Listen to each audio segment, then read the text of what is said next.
एक बार की बात हम आप लोगों को बता दें।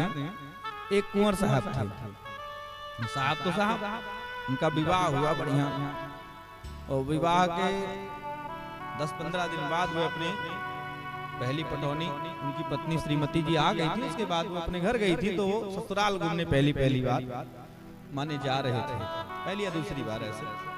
तो जैसे ही घर से बन ठन करके बढ़िया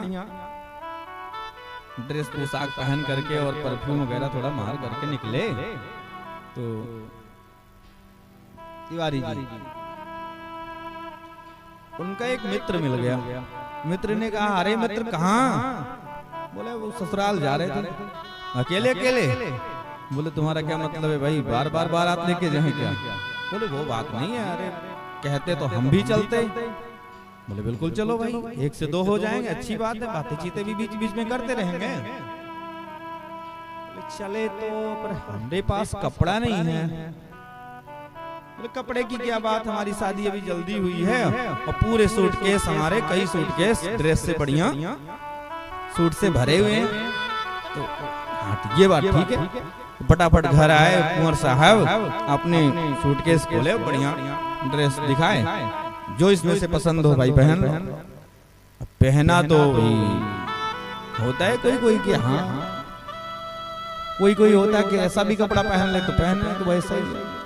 अच्छा ड्रेस भी कैसी भी हो, पर फिटिंग की ही अच्छी लगती है, चाहे इतनी महंगी हो, चाहे जितना कीमती वस्त्र हो, कपड़ा हो, फिटिंग का है तो अच्छा लगता है। अब कुंवर साहब का मित्र शरीर से थोड़ा ठीक ठाक था, और ड्रेस जैसे पहना है तो बढ़िया ठीक ठाक लगने लगा पोशाक। तो दिमाग में यही घर से ही बैठ गई कि मेरी ससुराल, मेरा मित्र और मेरी ड्रेस, सूट मेरा। पर चलो पहुंचे ससुराल, स्वागत हुआ वहां बढ़िया बन ठन करके सब कुछ देर के बाद में लोगों ने पूछा, कुंवर साहब बहुत दिन बाद आए और सब कुशल मंगल? हाँ सब बढ़िया। अच्छा ये भैया का परिचय? तो परिचय इंट्रोडक्शन एकदम शुरुआत से देना शुरू किया। ये हमारे मित्र हैं, बहुत करीबी मित्र हैं, हम दोनों साथ साथ पले बढ़े हैं, साथ साथ ही अध्ययन किए, बारात में भी आए थे, लेकिन अब हम परिचय नहीं करा पाए थे। आज हम ससुराल अभी आ रहे थे, निकले घर से तो ये मिल गए। बोले हम भी चले? हमने कहा बिल्कुल चलो। बोले हमारे पास ड्रेस नहीं है। हमने कहा हमारी ड्रेस ले लो। तो हमने इनको अपने कपड़े दिए और पहन करके आए। मित्र को बड़ा बुरा लगा। ठीक है, सारी बात तो ठीक थी कि भाई साथ साथ पले बड़े हैं, साथ साथ पढ़े लिखे हैं और मित्र हैं हमारे, खास हैं, सब कुछ समझ में आए। ये पूरी कथा कपड़े की क्या जरूरत थी बताने की? किनारे ले जा करके भाई ये क्या बात?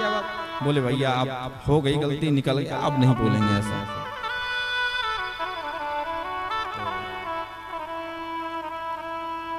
दूसरे दिन फिर सुबह भोजन पानी हुआ, विश्राम किए, उसके बाद दूसरी टाइम बाबूगंज बाजार घूमने को गए। तो वहाँ पनवाड़ी की दुकान पे 2-4 लोग परिचित मिल गए, पान वान खाए दोनों मित्र। फिर पूछने लगा कोई और मित्र, बहुत दिन बाद आए हो कुंवर साहब, एक बात बताओ ये भैया का परिचय? बोले ये हमारे मित्र हैं और बहुत खास मित्र हैं, साथ साथ हम पले बड़े हैं, साथ साथ हम लोग अध्ययन किए हैं, पढ़े लिखे। अब हम आ रहे थे उस दिन, तो बोले कि कहाँ जा रहा? हमने कहा ससुराल। हमने कहा ये बोले हम भी चलें? हमने कहा बिल्कुल चलो। अब ये भी आए तो कपड़े अपने ही कपड़े पहन के चले आए। कपड़ा जिससे मुख से निकला तो सामने मित्र। अब सोचा कपड़ा उस दिन भी बोल गए थे, वो अब निकल ही गया मुख से, तो क्या बोले? बोले अपने ही कपड़े। तो मित्र ने कहा अपने ही सब पहन के कपड़े आते हैं, मतलब क्या है?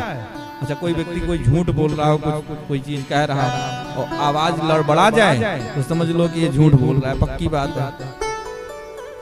फिर मित्र किनारे लेकर के गया, बोला भैया कुंवर साहब ससुराल तुम्हारी है, मानते हैं भैया, इतनी बेइज्जती मत कराओ। घर में, बाजार में, गांव में, सब जगह तुम यही बताते फिर रहे हो, ये ठीक नहीं। जरा आप सावधान रहना। बार बार आप कपड़े पे आ क्यों जाते हो? क्योंकि दिमाग में बैठ गई कपड़ा घर से ही।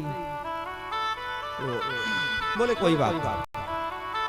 अब दूसरे दिन वापस हो रहे थे, तब तक पड़ोसी ने घूर करके जैसे ही देखा आंखें फाड़ करके परिचय पूछा, भैया का परिचय? बोले हमारे मित्र हैं और बहुत खास।